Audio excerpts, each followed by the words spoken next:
Shalom, shalom. We continue in Maseches Taanis. We are on Yud Gimel Amud Aleph on 13a, and today we're going to begin right from the very first words on the Amud. Now, we're in the middle of discussing the order of activities that a city would do when they would fast when there was no rain. And as we said yesterday on yesterday's Amud on 12b, that the first half of the day they would look into the Inyane de Karta. They would look into the things that were happening in the city. Was this person not honest in his business? Did this person owe another person money? Was one person cheating or stealing? Maybe that's the reason why there's no rain. So that's what they would do during the first half of the day, from morning until midday. Then for the next quarter of the day, they would read from the Torah and the Haftorah. And finally, during the last quarter of the day, they would daven. And that would be the entire fast, from sunrise to sunset. So now the Gemara is going to ask, maybe the order is a little different. So here we get right into it. Ipuch ana. Maybe I would switch the order of the things they did in the day. Lo sal kadaitach. A person shouldn't think this. Because it says in the pasuk, "Ve'elai safu kol chared b'divrei Elokei Yisrael." You should gather to me all the strong people, or all the ones who tremble at the words of Hashem, the God of Israel, al ma'al hagola, regarding the sins of the Gola, of the people who were taken into captivity. So this is obviously referring to people who get together to pray, daven to Hashem regarding some averos that the Jews did, and they're being punished for these averos. This is the reason why they're fasting. Uksev, and it says in the following pasuk in Ezra Parak Tes. No, this is pasuk Hey. Uva minchas ha'erev kamti mitaanisi. During the mincha, which is again a time of day. Mincha is about the the third quarter of the day. Kamti mitaanisi. I will arise from my fast, and I'll spread my hands to God. And that tells me that in the last quarter of the day, during the time we call minchas ha'erev, that is when we should daven, and that's actually what we do. The fourth quarter of the day is davening, and again, the third quarter is Torah and Haftorah, and the first two quarters, the first half of the day, is just looking into the affairs of the city. We go on in the Gemara.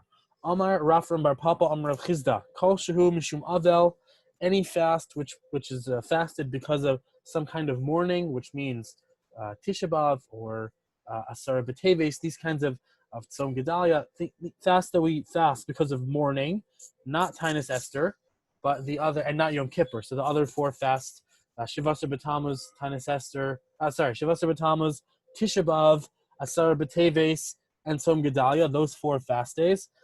Could go in Tisha B'Av, for example. Tisha B'Av is one of the examples. The Avel, and also a mourner, someone's in mourning. Whenever we do these fasts, or when we're in mourning, asur bein mechamin bein mitzonein. We're not allowed to wash in hot water or in cold water. Kol shehu mishum ta'anug. And any fast day because of pleasure could go in Taanis Tzibur, like a Taanis Tzibur. B'chamin asur. Then we are not allowed to wash in hot water because hot water is very pleasurable. But sonein mutter. But with cold water, we're allowed to wash ourselves. So, in other words, the general klal is anytime we're fasting because of some kind of avelos, some mourning, either national mourning or individual mourning, we're not allowed to wash in any kind of water. It's more important, I guess, in the spirit of the day, to have a certain amount of dirt. A person should not feel clean on such sad and horrible days. But if it's just a fast day which we're trying to pain oneself, for example, on if someone does maybe a Taanis Chalom or some kind of a public fast because we're davening for rain, that's not mourning. So therefore, you're allowed to wash only in cold water, not in hot water, because that is considered pleasurable, and we don't give ourselves pleasure on on any fast days, but not even on those fast days. Amar Rav Idi Bar Avin. Af anan nami tanina. We also learned the same thing in a brisa, because we learned in the previous Amud, or a few Amudim ago, the no'alin es hamer chatzos. They closed the bathhouses. So the bathhouses are why would they close the bathhouses? Because the bathhouses are places where a person can take a bath in very nice, comfortable hot water. So clearly we already knew this halacha. So why do we need to learn it here? Amarle Abaya responds, V'i bitzonin asur. And if it's in cold water, it's also asur. Sochrin es hanaharos mibayile lemisne. The Mishnah should have said that they even close the rivers, but we know that they don't close the rivers. So clearly, that Mishnah might be implying that in cold water is acceptable, but not hot water, and that's where they close the bathhouses, but not the rivers. Amar le Shesha Breid Rav Idi, or Shesha the son of Rav Idi said, Abba hachi kashile.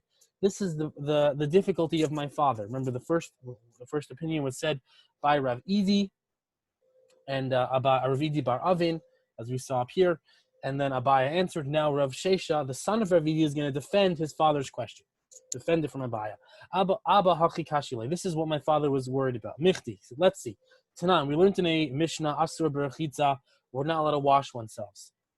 So, no lamali. Why did it write? What's the purpose of saying that we need to close the bathhouses? Ella, lav shma mina b'chamin asur b'tzonin mutter. Isn't this coming to teach me that it's asur to wash oneself in hot water, but it's mutter to wash oneself in cold water? Right? That would seem to be the implication. The Mishnah said we can't wash ourselves, and then it said we close the bathhouses.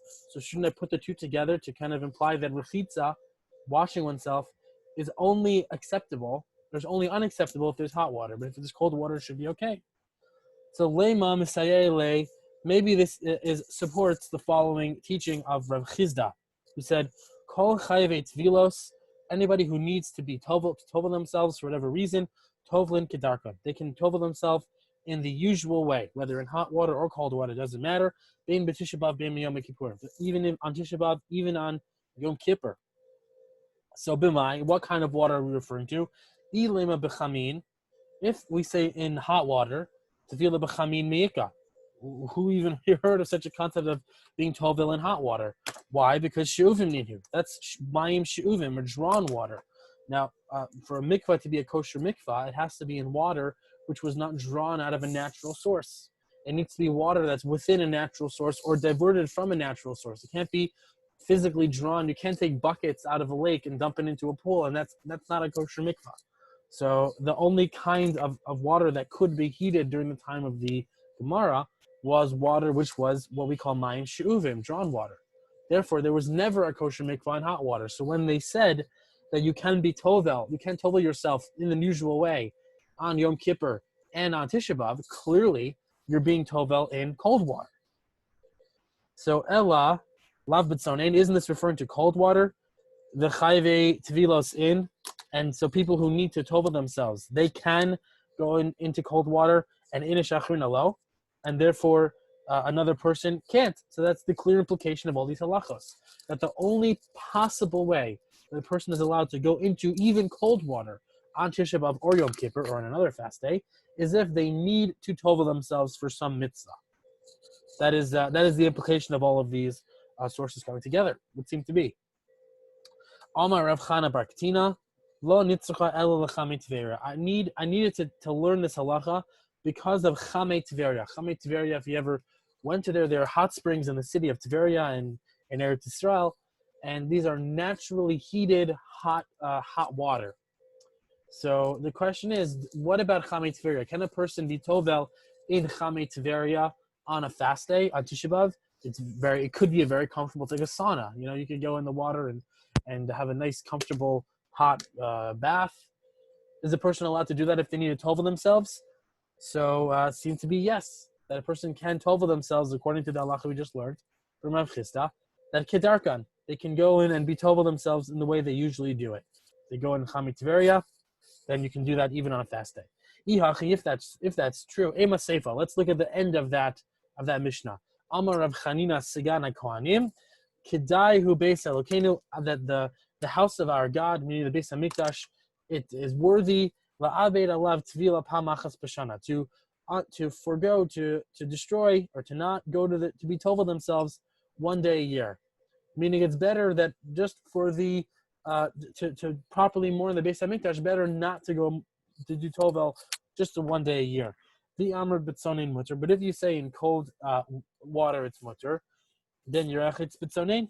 Why can't he just go into be tovel in cold water?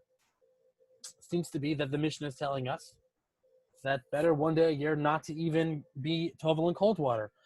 Amar of Papas or Papa says, but Asra the lo shkiach tzonein. The Mishnah is talking about a place where we don't find cold water. If there's only hot water, then it's better to forego one day a year. But if there's cold water, go ahead, gesundheit, enjoy. Not enjoy, but go and be tovel yourself even on Tisha B'Av.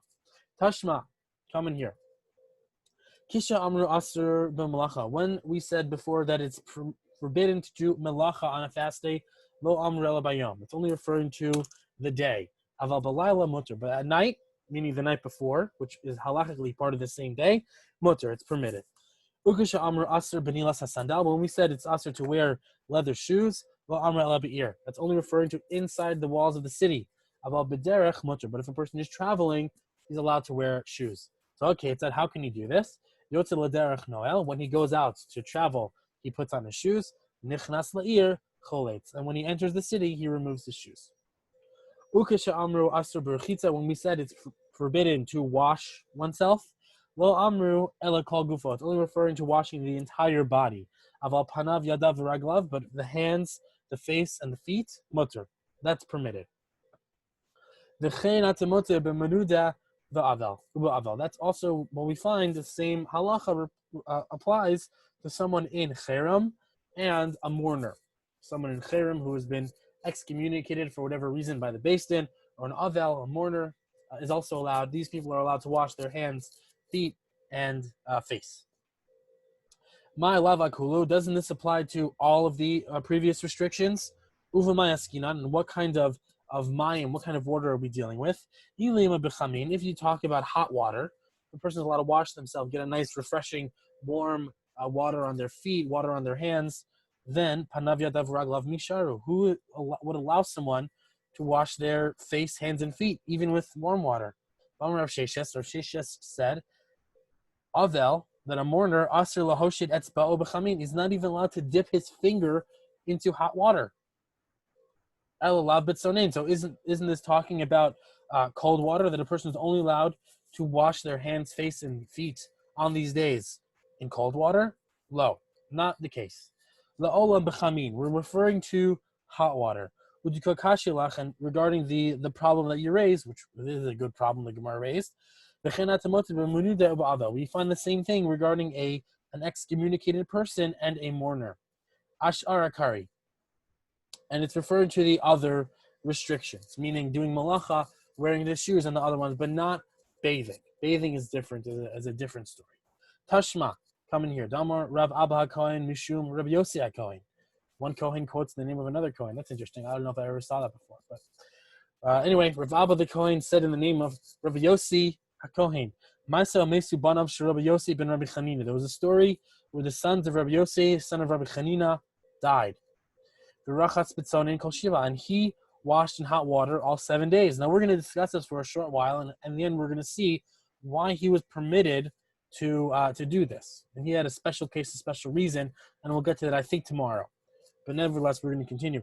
Hasam kishatakfuhu evalav hava. This is the case where one set of avelus followed immediately after another. The Taanis, as we learned in the Brisa, takfuhu evalav zeh. If there's one set of avelus, one after another, hichbid si'aro, and a person has lots of heavy hair and he wants to really cut his hair, megal bitar. He's allowed to lighten his hair, meaning to cut away some of the hair, with a razor. He's allowed to wash his clothing in water. And Amar Rav Chisda says, bitar, he can cut with a razor, avalo b'misparayim, but he cannot cut with scissors. B'mayim, he's allowed to wash his clothing with water, v'lo b'neser, v'lo b'chol, but not with this soap or soapy detergent, and not with sand, which is another kind of way that they used to rub stains off of clothing. Amar Rava says, aval muter lirchos b'tzonin kol shiva. A person is allowed to wash in cold water all 7 days. Midi dehava abasra v'chamra. This is what we're referring. This is the same kind of thing as meat and wine. That even though meat and wine are enjoyable foods and it gives a person pleasure, and the Gemara even says elsewhere that there's no simcha except through meat and wine. And nowadays that we don't have the korban chagiga, we don't have any simcha except for wine. Nevertheless, an Avel is allowed to have meat and wine the same way an Avel is allowed to wash himself in cold water. The Gemara is going to go on to challenge this this halacha of Rava's, but we're going to pause right here and we'll continue tomorrow. Hope that was clear and hope you all have a wonderful day.